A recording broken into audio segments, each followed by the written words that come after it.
तो आज लिए हम राजपूतों काल के लोगों के जीवन के बारे में। आपने पढ़ा कि भारत में हर्षवर्धन की मृत्यु के पश्चात भारत छोटे छोटे राज्यों में बंट गया और इसी के अंतर्गत ये छोटे छोटे राजपूत राज्य जो थे स्थापित हुए, जिसमें चौहान वंश, कलचुरी वंश, चंदेल वंश, इसी के साथ साथ पाल, सेन, परमार, तोमर, तो इन बहुत से वंशों के छोटे छोटे जो राज्य थे इनकी स्थापना हुई।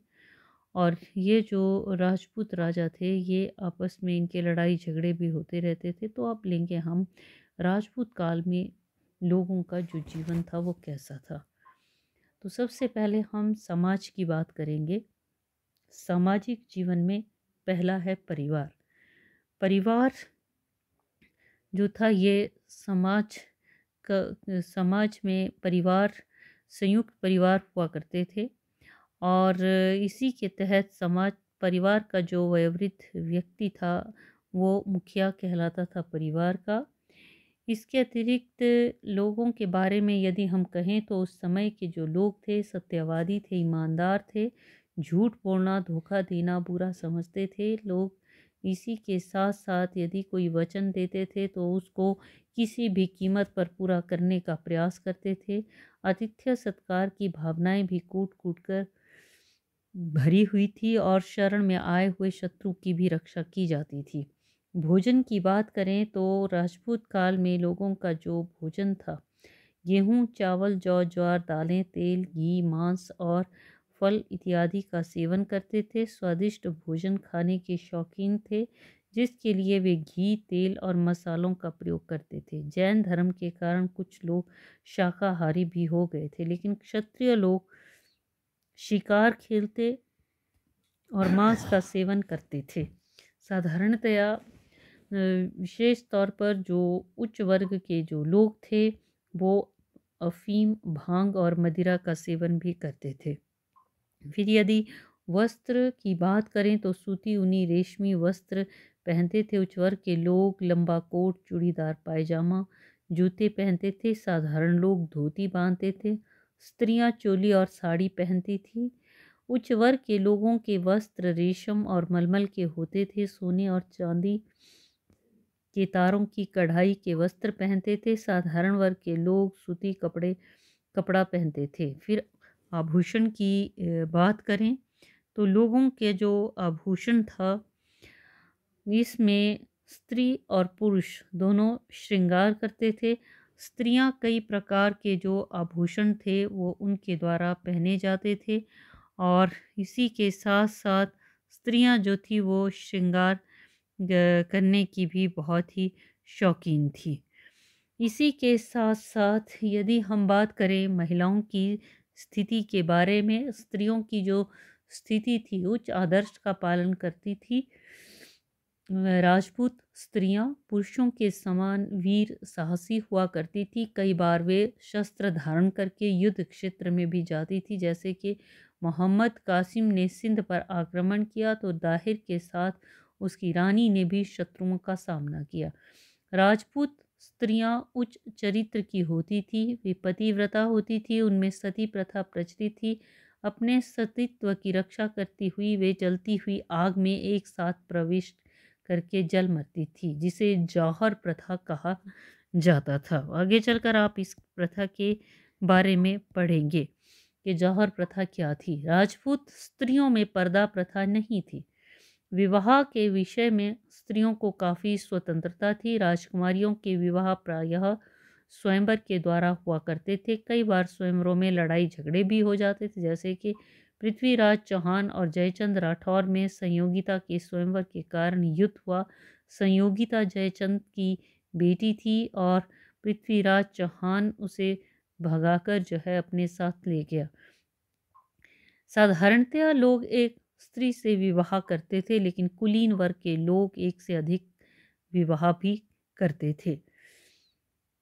इसी के साथ साथ समाज में कुछ अवगुण भी मौजूद थे। राजपूत समाज में गुणों के साथ साथ अवगुण भी थे। उनके समाज में लड़कियों के जन्म को अच्छा नहीं समझा जाता था। कई राजपूत लड़कियों को जन्म लेते ही उनको मार डालते थे। जाति प्रथा, ऊंच नीच, ईर्ष्या, द्वेष, अहंकार, ये सब जो था ये लोगों के में कूट कूट कर भरा था। आपस में एकता का अभाव था, जिसके कारण भारतीयों को विदेशी आक्रमणकारियों के हाथों पराजित होना पड़ा। समाज में बाल विवाह प्रथा प्रचलित थी। इसके अतिरिक्त राजपूत लोग शराब, अफीम, भांग, नशीले पदार्थों का भी सेवन करते थे। उच्च वर्ग के लोग ऐश्वर्य प्रधान भोग विलासपूर्ण जीवन व्यतीत करते थे। नाच गाने आदि सुनने के भी बहुत ही शौकीन थे।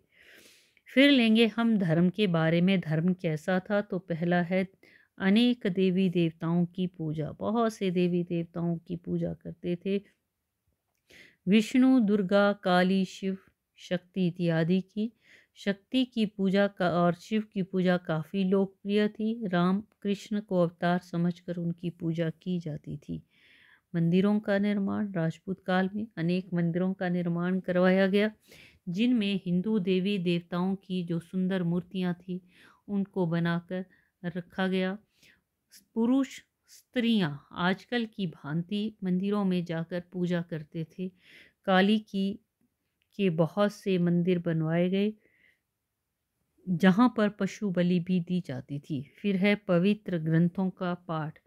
राजपूत जो थे ये वेद, रामायण, महाभारत आदि को पवित्र ग्रंथ मानकर इनका पवित्र पाठ भी करते थे।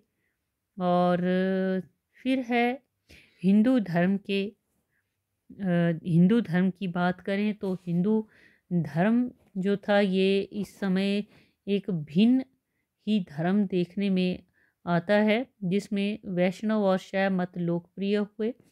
शैव मत राजपूत काल में दक्षिण में शैव मत प्रचलित हुआ। ये शिव की पूजा करते थे। बाद में शैव मत में भी अनेक संप्रदाय प्रचलित हो गए, जैसे पशुपति, कालमुख, कपालिक आदि, जिन्होंने कई प्रचलित कर्मकांडों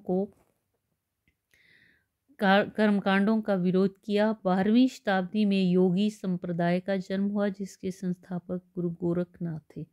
शिव की भैरव के रूप में वे पूजा करते थे। वे मुक्ति का व मन की पवित्रता के लिए योग अभ्यास पर जोर देते थे। उन्होंने ब्राह्मणों के अनेक रीति रिवाजों का विरोध किया और इसी प्रकार लिंगायत की स्थापना वासव ने की। ये शिवलिंग की पूजा करते थे। उन्होंने जाति प्रथा, व्रत, तीर्थ यात्रा, बलि आदि रीति रिवाजों का भी विरोध किया। फिर दूसरा मत वैष्णव मत। हिंदू धर्म में एक वैष्णव धर्म मत भी लोकप्रिय था। राम कृष्ण को विष्णु का अवतार मानकर पूजा की जाती थी। वैष्णव मत का प्रथम समर्थक थे रामानुज। उनका मत था कि विष्णु सर्वोच्च और सर्वशक्तिमान है। शंकराचार्य के अद्वैतवाद में विश्वास नहीं रखते थे। उनके अनुसार आत्मा और परमात्मा में कोई अंतर नहीं है। कर्म, ज्ञान, भक्ति पर जोर दिया। फिर तीसरा शक्ति मत। राजपूत काल में शक्ति मत भी प्रचलित हुआ। लोग शक्ति के उपासक थे, जिसके कारण शक्ति को पार्वती, दुर्गा, लक्ष्मी, सरस्वती, भवानी, चंडिका, अंबिका, काली, महाकाली के रूपों में पूजा जाने लगा। उन्हें मातृ देवी का प्रतीक समझा जाता था।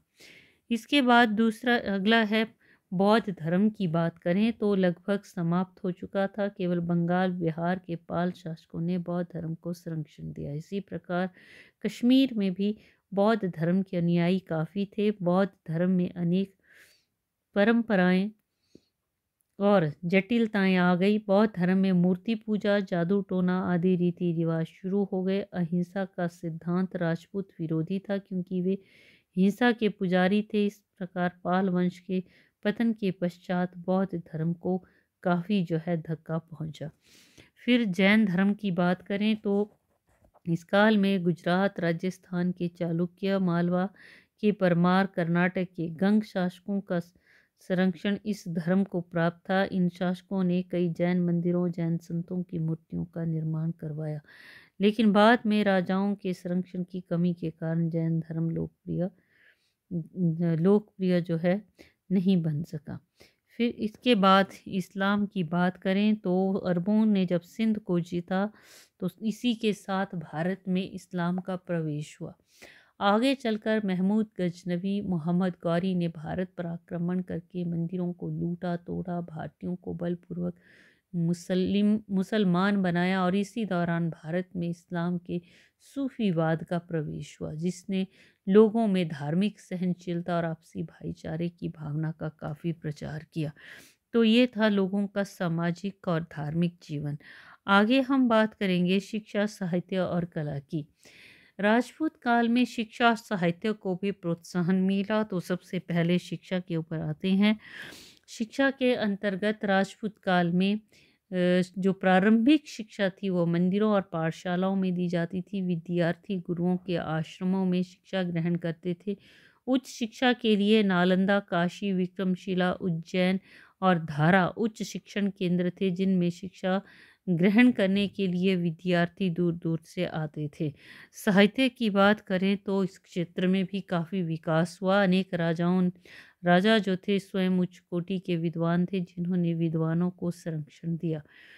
इस समय में काव्य, नाटक, जीवनियाँ, कथा, विज्ञान, दर्शन, व्याकरण के क्षेत्र में अनेक ग्रंथ लिखे गए।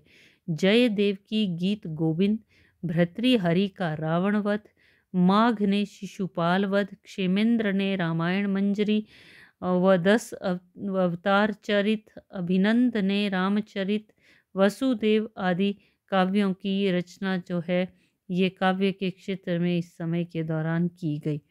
भवभूति ने महावीर चरित, उत्तम रामचरित, मालती माधव, राजशेखर ने बाल रामायण, बाल भारती, भट्ट ने नारायण ने वेणी सहार, आनंदवर्धन ने हस्तिमल, प्रबोध चंद आदि नाटकों की रचना की। राजपूत काल में अनेक विद्वानों ने कथा साहित्य में भी अनेक रचनाओं को लिखकर साहित्य में वृद्धि की, जैसे कि सोमदेव ने कथा, सरित सागर, हितोपदेश और इसी तरह से चंदवरदाई ने पृथ्वीराज रासो, विल्हण ने विक्रम देव चरित, पल्लाल ने भोज प्रबंध नामक महत्वपूर्ण जीवनियाँ लिखकर साहित्य में वृद्धि की। राजपूत काल में साहित्य के क्षेत्र में विकास के अलावा इतिहास, भाषा, विज्ञान और साथ ही साथ अन्य प्रकार के कई जो ग्रंथ हैं वो लिखे गए। इसी के साथ साथ ही समय के दौरान जो भवन निर्माण कला है, भवन निर्माण कला के क्षेत्र में भी काफ़ी जो है विकास हुआ, यानी कि कला के क्षेत्र में काफ़ी विकास हुआ, जहाँ पर भारत में साहित्य और शिक्षा के क्षेत्र में हुआ। तो कला के क्षेत्र में यदि हम भवन निर्माण कला की बात करें तो इस समय में सुंदर भवन जो हैं ये बनाए गए। पहाड़ियों और झीलों के किनारे जो किले थे वो बनाए गए। रणथंभौर, कालिंजर, जोधपुर, चित्तौड़, उदयपुर, ग्वालियर आदि में जो है किलों का निर्माण किया गया। नागर शैली के अनुसार अनेक मंदिर बनाए गए, जिसमें गर्भगृह के ऊपर शिखर होता था जो नीचे से चौड़ा और ऊपर जाते हुए तंग होता था।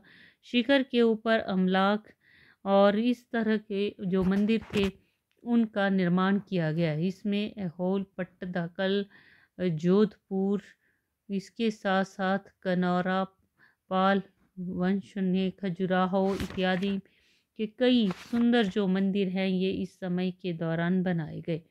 इस समय के दौरान भुवनेश्वर में लिंगराज, मुक्तेश्वर, राजरानी के मंदिर, कोणार्क का सूर्य मंदिर, पुरी का जगन्नाथ, मध्य प्रदेश में चंदेल राजाओं के द्वारा निर्मित खजुराहो के मंदिर, राजस्थान में दिलवाड़ा के जैन मंदिर, ग्वालियर का सास बहु मंदिर, उदयपुर में नीलकंठ मंदिर, एक लिंग मंदिर, ओसिया का सूर्य मंदिर, कांगड़ा के मसरूर मंदिर, कश्मीर में मार्तंड मंदिर, शंकराचार्य मंदिर आदि राजपूत काल की भवन निर्माण कला के उत्कृष्ट नमूने माने जाते हैं।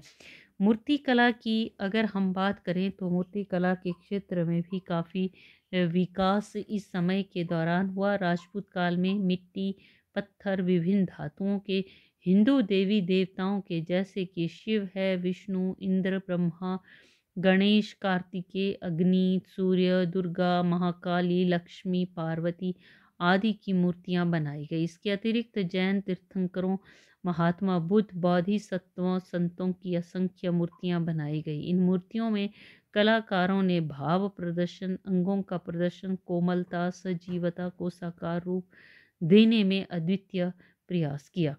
चित्रकला की बात करें तो चित्रकला में भी इस समय के दौरान जो भारतीय राजपूत शासक और चित्रकार जो थे वो पीछे नहीं रहे। राजपूत काल में कला में रेखाओं का कम प्रयोग करके चमकीले रंगों का प्रयोग किया गया। मुख्यतः राधा कृष्ण की प्रेम लीला, घरेलू जनजीवन, राजाओं सामंतों के चित्रों में सजीवता लाने के उद्देश्य से पृष्ठभूमि में प्रकृति, वृक्षों, पहाड़ों, नदियों, पशुओं, पक्षियों का भी चित्रण किया गया। कुछ जो कलाकार थे उन्होंने ऋतुओं, रागों से संबंधित चित्र भी बनाए। रामायण, महाभारत से संबंधित इसके साथ साथ मंदिरों की दीवारों, पुस्तकों में भी चित्र बनाए गए। मेवाड़, जोधपुर, जयपुर, बीकानेर, बूंदी, कृष्णगढ़, बसोली, कांगड़ा, गुलेर, चंबा, मंडी, बिलासपुर, गढ़वाल, जम्मू और नूरपुर आदि ये जो थे ये चित्रकला के प्रमुख केंद्र थे राजपूत काल में। राजपूत काल में संगीत कला के गायन और वादन, अभिनय और नृत्य कला का भी काफ़ी विकास हुआ। तो इस तरह से हम देखते हैं कि राजपूत काल में जहाँ पर अनेक छोटे-छोटे जो राजपूत राज्य स्थापित हुए, वहीं पर हम देखते हैं कि राजपूत काल में कला, साहित्य का भी और भवन निर्माण का भी अद्भुत जो है विकास हुआ। तो इतना ही। अगला जो वीडियो है उसमें हम अरबों के भारत पर आक्रमण की बात करेंगे।